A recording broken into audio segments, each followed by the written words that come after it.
So is the Samsung Galaxy S26 Ultra the benchmark for the Google Pixel 10 Pro? Well, you know the deal. It's time to work out which is the better buy and which might be the better version of Android or platform for Android. Yeah, let's get into it. If you're new around here, like Android and Google content, then how about come join this growing community of like-minded enthusiasts, casual fans, and regular folk by hitting that subscribe button. It really helps me out. Cheers. So there's a little bit of background here that I think this is a phone duo that hasn't really been changed all that much. Have been revised rather than rewritten in their respective packages. The Pixel 10 Pro XL is arguably less updated in lots of ways, but this is where we need to determine which is a better advert for the Android platform. And when we start to look at the hardware, I think I'm getting my biggest design gripe right out of the way with the Pixel 10 Pro XL. It's a little easier to manage from the behemoth that is the Samsung. It doesn't feel quite as good though, because in most cases it will be a little bit thicker and bulkier when compared to the svelte Samsung frame. Google has really nailed the core colours this time around, I think they're probably a little bit better than Samsung for my mind, but they do remain simple choices compared to some of the online exclusives that Samsung offers, which is weird because they offer Silver Shadow as an online option, which I think probably should have been part of the range. But the pink gold is probably the standout alongside this, the sky blue sort of colour. That's the one that I have here as my review unit, and I do think that would be the phone that a lot of you will go for.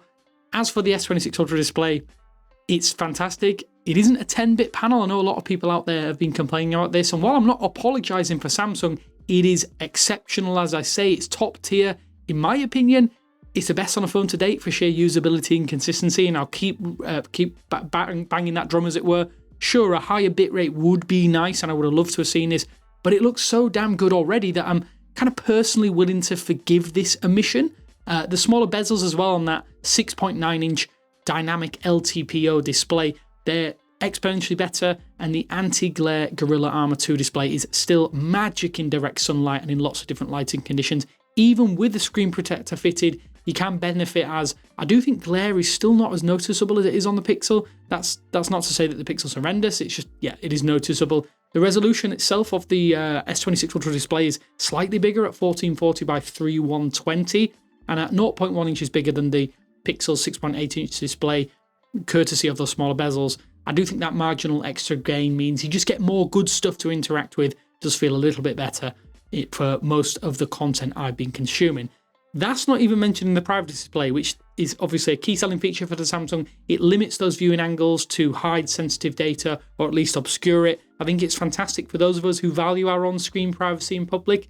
After about a week or so of usage, I will say that the OR has kind of dulled a little bit, and in my experience it doesn't fully hide content, it just obscures it, probably far enough to make it difficult for people to work out what you're viewing. So yes, it does do what it sets out to achieve, but it's not true privacy where you can't see anything. One other thing to note is that there is basically no difference between the ultrasonic fingerprint scanners on either of these phones. I personally prefer the scanner on the Pixel because it actually gives you haptic feedback when your phone opens. I don't necessarily think it's any faster or anything like that, but I do think those little extra googly touches do make a difference to the usability and the experience that you have with the fingerprint scanner. And while the S Pen is a great tool, its functionality for the Galaxy series has been, well, it's been drastically reduced over the past few years. I do think it is a valid reason why many of you might go out and pick up the S26 Ultra over the Pixel 10 Pro XL, but I would be personally quite happy to ditch the S Pen entirely if this phone had in-device magnets. But yeah, you get Qi 2 support, but the magnets aren't here. So yeah, it just says Qi 2.2 ready, but I think that is where our video sponsor Dbrand has us covered. So you might have unboxed your overpriced S26 Ultra, or you're waiting to do so, and let me be honest with you, it ain't all that different from the S25 Ultra, and like that phone, the edges do kind of hurt my feeble hands. Don't worry about it though, because I do think that's where Dbrand has us covered. All your favourites are here for the S26 series. The grip, my personal favourite from last year, the Ghost 2.0 case, but the tank is probably one you should go for this time around, as it has these awesome interchangeable side buttons that you can choose from. More good news though, all Dbrand cases do support MagSafe, as I alluded to briefly a moment ago. Yes, we need our cases and case manufacturers to fix this major Samsung error, so you don't want to be without the magnetic attachment options. If you're more into super thin protection, then you probably know already that Dbrand has more skins than you know what to do with, so go check them out as well. And I'm not saying that you should cover the stunning anti-glare display, but the idiot-proof Prism 2.0 screen protectors might save you some money on a display repair if you're a little bit clumsy. They are one of my go-tos for most of my technology. For full protection, you can even pick up a bundle of any case plus a Prism screen protector and get 15% off with the link down in the description, so go check them out. Friends don't let friends run around with yet another Samsung, so go get your Galaxy S26 protected and injected with some flavour via the link down in the description below.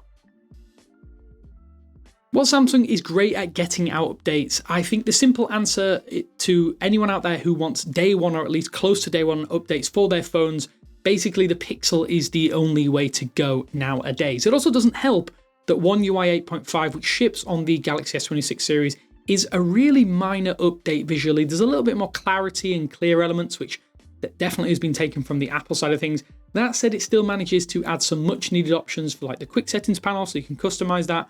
This isn't necessarily a comprehensive update for Samsung phones, but it does have obvious flair and retains the myriad of controls that Samsung phones are basically revered for at this point. While it is functionally a very rich Android skin, I do think it lacks some of the undoubted character and the approachability, as it were, of Material 3 Expressive that you find on the Pixel 10 Pro XL. And I've said it here on the channel before, but the duplication or the priority of Google or Galaxy applications over Google applications is not something that is great for a user. It definitely feels like Samsung is sort of settling rather than leading in the software environment, and these feel like a Trojan horse to try and force you into these Galaxy applications rather than giving you the default option that is found on many other Android phones. I will say on the performance side, the S26 Ultra is undoubtedly going to blow the Pixel away. You probably knew that already thanks to that Snapdragon 8 Elite Gen 5 chip. Until apps actually get into RAM, the Pixel 10 Pro XL seems to load things a little bit slower in almost all cases. Despite having 16GB of RAM on board, the Tensor G5 processor does feel like a step behind because of the slower processing it's able to do. It is definitely a nitpick, but it's a growing nitpick in my book because Google does need to address this at some point. Samsung's flagship can simply do more without ever having to break a sweat, and if you are really intent on having the most powerful phone, yeah, that bit is a no-brainer. While I'm not the kind of person who uses AI on a daily day-to-day basis, it is worth noting that Gemini is definitely more flexibly integrated into the Pixel 10 Pro XL. Google has been leaning into this over the past few years, and Galaxy AI has also been introduced from the Samsung series. I do think that while Google is doing it a little bit more cohesively, Samsung is trying their best to replicate some of the features that have been found on Pixels, which is an interesting aspect of these two devices. So yes, if you want AI features, they're pretty much toe-to-toe at this point, although I would give the edge to Pixel phones because you do just have a little bit more integration in the kind of areas that you'd want to use them. As for the camera systems, well, the Pixel and Samsung don't necessarily have huge upgrades here once again. It boils down to what kind of images you like. The Pixel relies heavily on post-processing, and that Google look is alive and well on its 50 megapixel and 48 megapixel secondary sensors. You might notice that the Galaxy S26 Ultra, or at least the images from that 200 megapixel main sensor, which now has an f1.4 aperture, are a little bit cleaner out the camera, and I do think they have more character this time around, especially more character than the Pixel. Because of the Pixel binning that has been utilized, it's worth noting that the main sensor images are actually really quite similar, despite those tuning variances and the megapixel differences. I believe that in most cases, or at least to my eye, the Samsung is arguably better for a lot of people out there thanks to that wider aperture in capturing more light in more situations.